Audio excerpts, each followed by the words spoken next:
Fala pessoal, bem, o vídeo de hoje é meio polêmico, né? Eu venho aqui para dizer para você, não compre smartphone Motorola. Eu sei que tem muitos smartphones Motorola aí que são bonitos, lindos de se ver, mas a Motorola já perdeu aquela fase dela em que ela era boa no que ela fazia, né?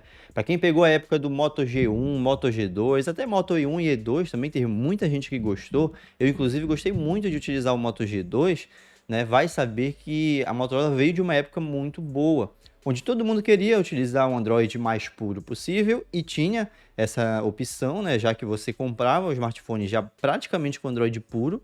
A Motorola ainda continua sendo meio que assim, mas ela fez algumas modificações com o passar do tempo. E antigamente, além de você ter o Android quase puro, você tinha mais atualizações disponíveis. Você tinha sempre atualizações de segurança ali acontecendo, atualizações grandes também, né? Um update de uma versão do Android para outra. Então tinha muita facilidade de você utilizar smartphones da Motorola, além de ser mais simples de utilizar também, né? Naquela época, a Motorola ela batia feio na Samsung, porque a Samsung tinha um sistema aí que não era bom. Ele era um sistema lento, que travava bastante. Hoje em dia ainda tem alguns modelos que acontece isso, mas na época era horrível, né? Você utilizar um smartphone da Samsung. Você não tinha a mesma praticidade, né? O mesmo desempenho que tinha os smartphones da Motorola. Só que hoje em dia parece que teve uma reviravolta aí. A Samsung está aparecendo mais no mercado, com smartphones até com preços muito interessantes para o que elas entregam. E alguns smartphones, claro, mais top de linhas, estão caros, no caso para a Samsung, né, da Samsung, mas eles trazem especificações que equivalem ao seu preço, né? Tá valendo a pena pagar por isso. Já a Motorola não, a Motorola está jogando muitos smartphones com preços exorbitantes, e que antigamente eram preços justos, né? E não está trazendo uma configuração tão boa. Eu vejo ali desde o Moto G5 em diante que teve um regresso, principalmente em questão de processadores, né? Se a gente for comparar hoje, você for pegar o Moto Edge 20, na versão de 256 GB, por exemplo, ele está saindo uma faixa de R$ 2.600. Aí você vai pegar o Poco F3, né, que é da Xiaomi, pelo mesmo preço, te dá especificações melhores. E muito melhores, como por exemplo, o Moto Edge 20, ele traz uma tela OLED, né? Enquanto o Poco F3 traz uma tela AMOLED, né? Se a gente for comparar aqui. Então é uma tela melhor, é uma tela mais econômica ainda. E se a gente for olhar para o outro lado, em questão de memória RAM, os dois na versão de 256 GB trazem 8 GB de memória RAM, sendo do Motorola, né? Justamente a memória ainda DDR4 e já do Poco F3 a memória já DDR5 com mais velocidade. Além de ter um processador mais potente no Poco F3, que é o Snapdragon 870, né? Já no Motorola, ele traz aí pra gente no Edge G20 já um processador da Snapdragon 778G, né? Ainda da linha 700.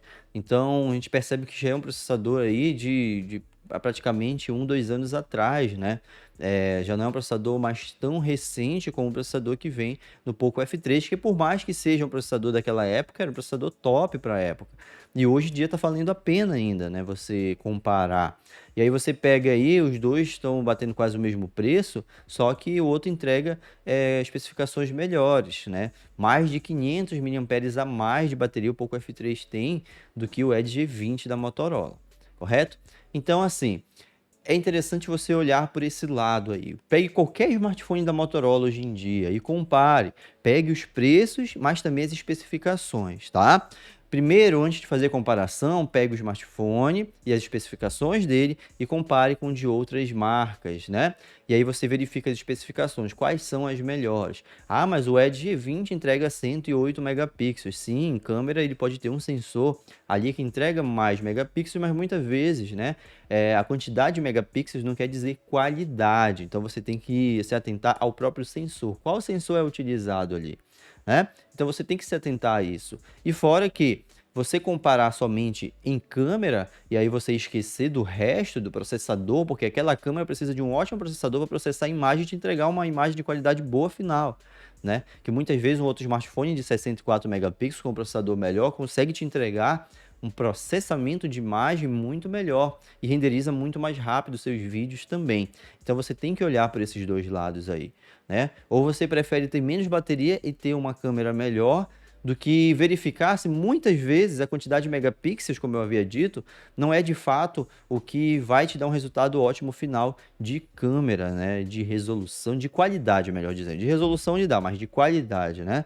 Porque megapixels é só resolução, é só tamanho, é só você poder esticar ainda mais a sua foto. Agora, qualidade é uma coisa muito diferente. Por isso que os iPhones, a grande maioria deles, trabalharam por muito tempo com 12 megapixels na câmera traseira e frontal e entregavam qualidades perfeitas, superiores a muitos smartphones aí de 64 megapixels para cima, né?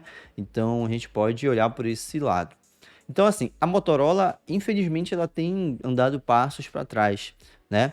Tem andado bastante para trás e perdendo espaço por conta disso, porque ela não entrega mais atualizações constantemente, como ela fazia antes, ela não entrega especificações inovadoras, né? Que realmente tem uma grande mudança da versão anterior, às vezes daquele smartphone, né? A gente cansou de ver aí o Moto G6 chegar no mercado e muita gente querendo ver as especificações e vendo que ele não tinha muita diferença do G5.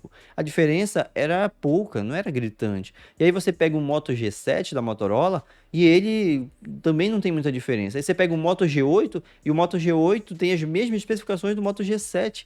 E aí você se pergunta, caramba, mas não mudou? O que que mudou aqui? Foi só a bateria? Foi só isso? Foi só uma coisa ou outra, uma ferramenta ou outra ali? Foi só o design, né? Então muita gente começou a se perguntar sobre isso. Tem smartphones da Motorola que está sendo lançado com a única atualização. A atualização que vem nele vai receber mais algumas atualizações de segurança e nada mais. Então, será que compensa, pensando futuramente, será que compensa adquirir um smartphone da Motorola nesse momento? A gente sabe que mais na frente tudo pode mudar, né? A LG, por exemplo, foi uma que desbancou aí, saiu do mercado de smartphones por conta disso, né? Por conta de não trazer mais smartphones assim que chamassem tanta atenção, que tivessem especificações que você pudesse dizer, caramba, eu vou pagar por esse smartphone, né? Era raro, né? Era um smartphone ou outro. A Motorola, assim como a Samsung, ela lança muitos smartphones, mas a Samsung ela tá pensando no geral, ela pensa no público básico, no público intermediário, no público final, né? No público mais avançado, melhor dizendo. E aí você pega smartphones da Motorola, que são lançados constantemente, quase todos com as mesmas especificações. Você não tem um que você pode dizer, isso aqui é top de linha, né? É muito difícil. Você tem no máximo intermediário premium ali, tá? Então, basicamente é isso. Essa aqui é a minha explicação do porquê talvez você não deva adquirir smartphone da Motorola, principalmente agora em 2022, tá? Então, vale você pegar qualquer smartphone antes de você adquirir e falar assim, não, mas esse smartphone aqui é top você comprar. Olhe as especificações dele, compare com outros smartphones de outros fabricantes, dê oportunidade e muitas vezes você vai ver que você encontra em preços melhores com as mesmas especificações ou pelo mesmo preço daquele que você está querendo adquirir com especificações ainda melhores, tá? Então fica essa dica aí para vocês. Se você gostou, deixe o seu like. Se você não gostou, deixe o seu dislike. Se você quer compartilhar alguma coisa com a gente, comente aí, tá? Se você tem uma sugestão de vídeo, pode comentar aí também que a gente traz aqui para vocês. E se você puder compartilhar o nosso vídeo, a gente agradece muito, tá bom? Deixe seu like, comente o que você quiser, inscreva-se se não for inscrito e aproveite que ao lado aparece o sininho de notificações e ative ele também, tá bom? Valeu, pessoal. Tchau, tchau e até o nosso próximo encontro.